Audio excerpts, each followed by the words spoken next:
Welcome everybody to week 1, What's So Cool About the Desert? My name is Gus Flores, and I'm going to be your host for the next few weeks so we can learn all about the desert. If you have any questions throughout the program, remember to let your teacher know. Each school can type questions into our live chat. Did you know that approximately 1/3 of Earth's land surface is desert? That's a lot of land. So, what is a desert anyway? And what's so cool about the desert? A desert is an arid land with very little rainfall. The hot desert is a land of extremes, extreme heat and extreme dryness. Did you know that we have 4 deserts right here in the United States? And just about all of them are located out west, practically in our own backyards. The 4 deserts are the Great Basin, the Mojave, the Chihuahuan, and the Sonoran. This is where we live, Arizona. The Great Basin is north of here and encompasses a lot of land. The Mojave lies between California and Nevada. The Chihuahuan touches Arizona, but lies primarily in Mexico. And finally, take a good long look at the Sonoran Desert.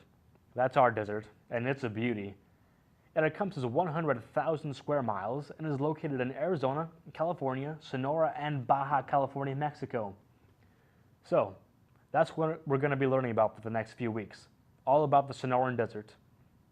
Today we're getting a big picture of the desert. Next week, we're going to focus on desert animals and learn about how they survive in a harsh environment. Then, during week 3, we'll look at our desert plants. Week 4, we'll bring it all together by reviewing what we learned. Then, on Friday, May 16th, we'll celebrate at the Desert Outdoor Center by Lake Pleasant. The Desert Outdoor Center is a blast for kids.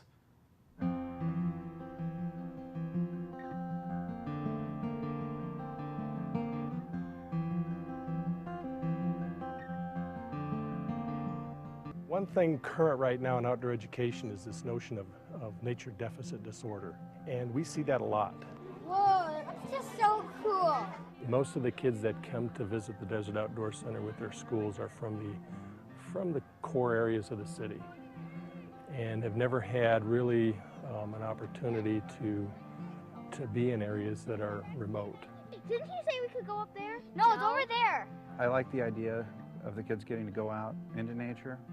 And, you know, the desert's got a lot of neat and unique things that they don't even realize are right outside their door.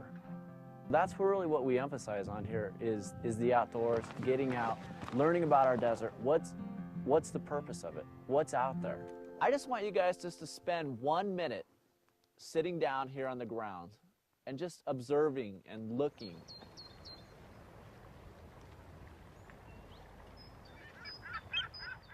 Science would be like the microbiology, aquatic life class, or the mammals class, or the in cold blood, which emphasizes on mostly reptiles. Does it feel like cold rubber? Yeah, feels like cold rubber. Social studies would be archaeology, ancient ones, so it really gets into the past and people that once lived on this land. And then physical education would be like Mind Boggle, which is a lot of team building emphasis. So what I have here is a very lovely, very plump little black widow spider. What we teach them complements what they've learned all semester. We learn a lot of stuff about camping and survival skills. Set your compass to number 6 on your map. I learned how to use a compass and how to fish. See how I kind of move my pole to the side? Because I want to catch that yellow fish right there. Oh, he got away. There's part of a pen right there. And there's a lighter in there. Candy wrappers. It's really gross. Why don't you guys grab all that trash for me and let's bring it up the hill. Follow me up this way. I liked how all the rangers were really kind and nice and they really helped us out. We're really unique because you've got 4 interpretive rangers that work here that are experts in every field that we teach. And they're all just really excited about their jobs and about interacting with kids. And let's create some static electricity, shall we? Great for Halloween costumes, mohawks. Sit around the campfire and sing our campfire songs. Our CAMPFIRESONG songs. And if you don't think that we can sing it faster than you're wrong, it'll help if you just sing along. One of the really rewarding things about working here is seeing a busload of kids arrive in the morning, kind of wide-eyed and just looking at all this. You know, it's mysterious to them, but then when they get back on that bus, it's kind of like they know about the desert and they own it, and they have a joy about them it's really fulfilling to see that. I've had the best day. I like to see the students engaged. They are loving every minute that they are here. I'm really looking forward to learning about the Sonoran Desert and then seeing all kinds of fun things at the Outdoor Center. So let's get ready to find out what's so cool about the desert. A desert is often a hot, parched, arid land with very little rain, but yet it's abundant with life. So how do all those animals and plants manage to survive without water? Our Sonoran Desert has a biannual rain season. That means it typically rains here about twice a year. The winter rain comes from November till January. The summer rainy season is called the monsoon. Our monsoon season typically comes in the summer during July and August. That's when you see those incredible lightning storms. It usually gets dark as afternoon thunderheads start to form. Clouds form as hot desert air rises and meets up with the cool air coming across the mountains. The winds start to blow and we hear thunder in the distance and see the flashes of light in the sky. During the monsoon season, little creeks, streams, washes, and gullies start to run full with water. Eggs that are dormant in these dry stream beds come to life and desert fish start to appear. Seeing desert pupfish is indeed a rare sight, as there are few and far between due to habitat destruction. Desert shrimp also hatch to swim about. The spade-foot toad that have been asleep in the mud stream sense the rain and come up to feed and find a mate. The giant saguaro, sentinel of the desert, swells with water when the monsoon rain comes. In the fall, the leaves turn to colors of copper and gold. In the winter, it can actually snow at times, but as soon as the sun comes up, the snow and the cacti start to melt. In the spring, the desert flora comes alive with beautiful wildflowers.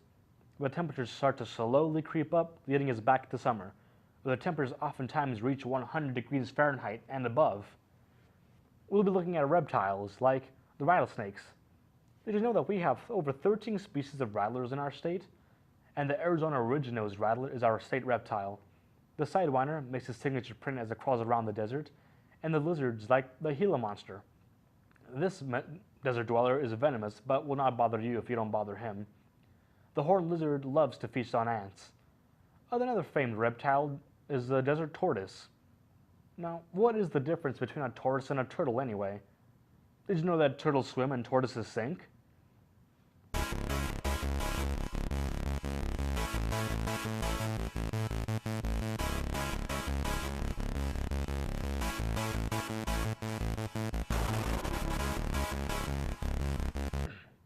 Some mammals found in the desert are the javelina. This creature looks like a pig, but it's not. It's in the peccary family, and that's why it's called a collared peccary. The bobcat is the smallest of our wildcats. One might be visiting us in the studio in another show. We have 3 other wildcats in Arizona: the ocelot, the mountain lion, and the jaguar. The gray fox is the smallest of our wild dogs. We have 3 wild dogs in our state: the fox, the coyote, and the wolf. The wolf is the big one. The coyote is so smart and adaptable that he can live in just about any of the habitats in our state, from the desert to the frozen tundra around Mount Baldy. A kangaroo rat hardly ever gets a drink of water. He gets his water from the seeds and plants that he eats. Now take a look at this desert dweller. The big horned sheep has special adaptations to retaining water too, and we'll learn more about him next week. The desert cottontail was a primary food source for most desert predators, including snakes, hawks, foxes, and coyotes.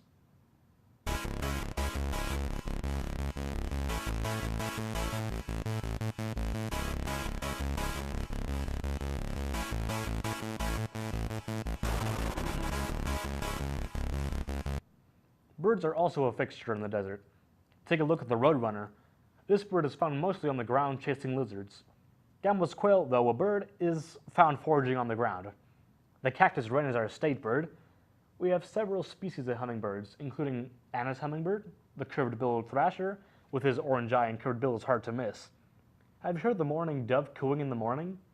And the red-tailed hawk is a lazy but effective hunter found throughout our state. While the great horned owl can eat over 1,000 rodents each year.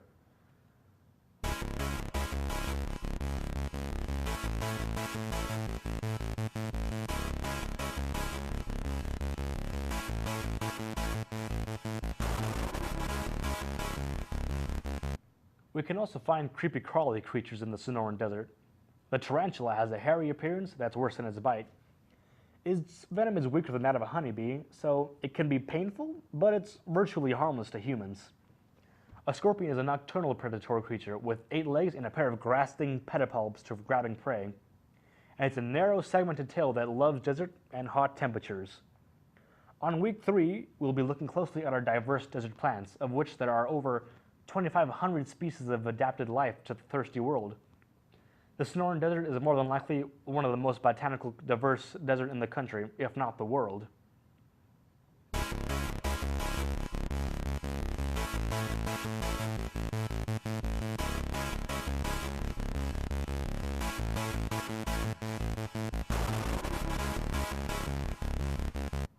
We will also be exploring the plants found in the desert.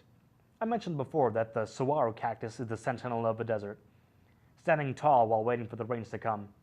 Its flower, which blooms in May, is our state flower. The Cottontail plant grows leaves after a warm rain. There are several cholla in our desert, including the teddy bear, the chain fruit, and the staghorn. But watch out, they have a reputation for jumping out at you. The prickly pear, I like to call the Mickey Mouse cactus. Why do you think that is? An agave typically blooms once, then dies. Did you know that the creosote plant can last up to 2 years without water? Wow.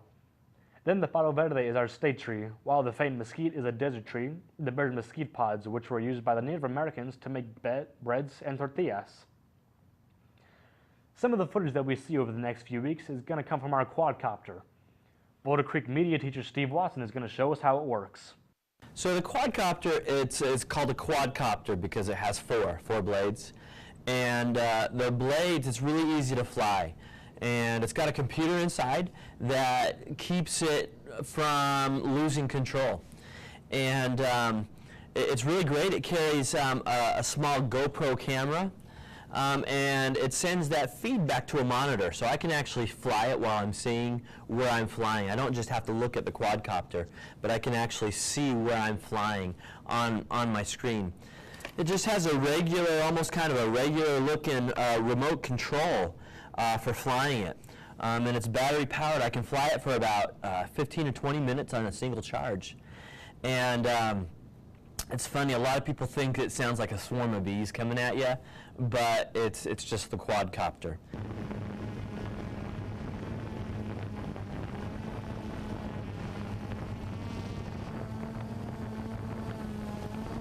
And we get some great shots of the desert. We've gotten some great shots of animals and people doing different things. We've flown it over Boulder Creek High School and gotten some cool shots of the high school. I really like flying it. I like going close to the cactus or going low over some shrubs and bushes or flying it into a creek bed to just get some different types of footage.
I crashed it a couple times, and it's important to actually stay away from these blades while they're spinning. They can actually cut you. They spin around very, very, very, very quickly, and so it's important to be very safe. Make sure everybody's cleared out when taking off and landing the quadcopter. And this particular one is made by a company called DJI, and they make quite a few quadcopters. Thanks for that demonstration, Steve. Well, I hope you all learned something new about the desert. I look forward to meeting with you next week. Now it's time to work with your classroom teacher on some great projects. Have a great week, and remember, next time you put on your headphones, nature rocks.